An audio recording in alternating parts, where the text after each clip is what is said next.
My head was on crooked. You know, I got a bad thing going on here. Why? Because you don't live, really.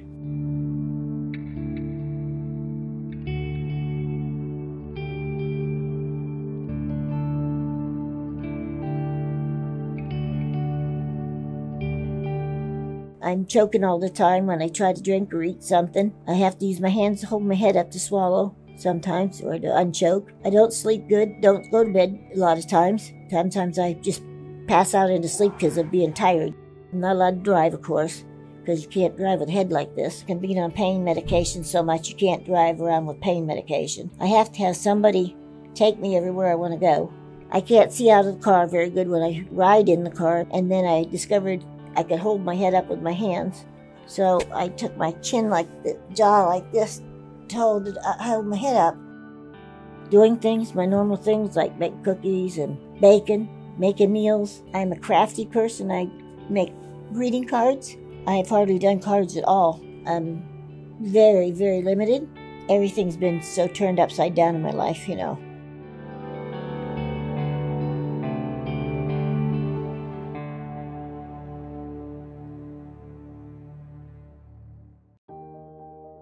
Dr. Donnelly, who's my back surgeon in Texas, searched around for somebody that does this kind of work, and he came up with Dr. Daniels.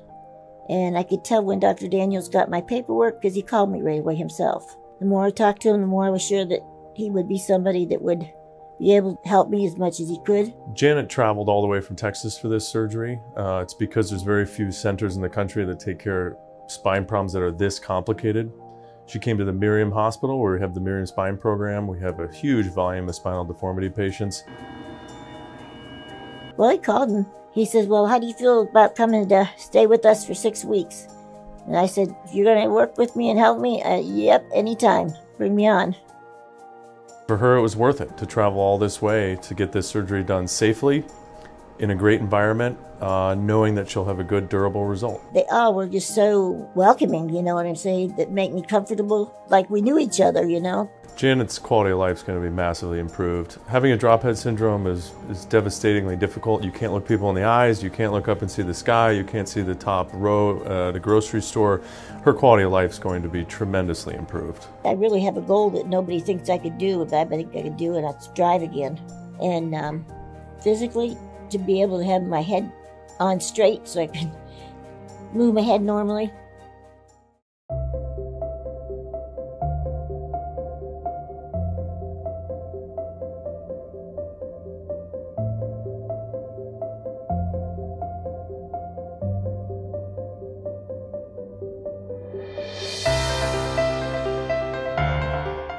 Watch me turn. I walk this way a lot of us. I actually feel great. In fact, I couldn't believe the things I was doing after surgery. 2 or 3 days it took for me to get going, but once I got going, I kept going. They couldn't believe it. In fact, I was let go at rehab early. And from down where it was, you know, It looks great. Janet's doing great. This is a tremendously invasive surgery to realign somebody's head like this, and at 3 weeks post-op, she's doing phenomenal. She's almost off of pain medication, she's walking, she's doing physical therapy, her incision's healed, she's progressing very well. It just feels different right now. And I looked at it this way, if I had my head up this way and could see this, I don't care, but I do. You know, you want to be able to use your head as much as you can, but I know like everything else, it's going to be time. For these major deformity operations, it's a long recovery. It's really on the order of months, not weeks. So at only 3 weeks, she's so early in the recovery that she'll just get better and better. She'll get her strength back, her energy back. She'll be used to her new body position, and she should continue to just feel better for up to 6 to 12 months.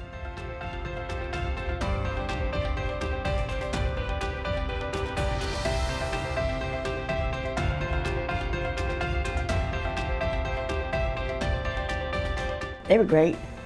I mean, I couldn't have asked for better.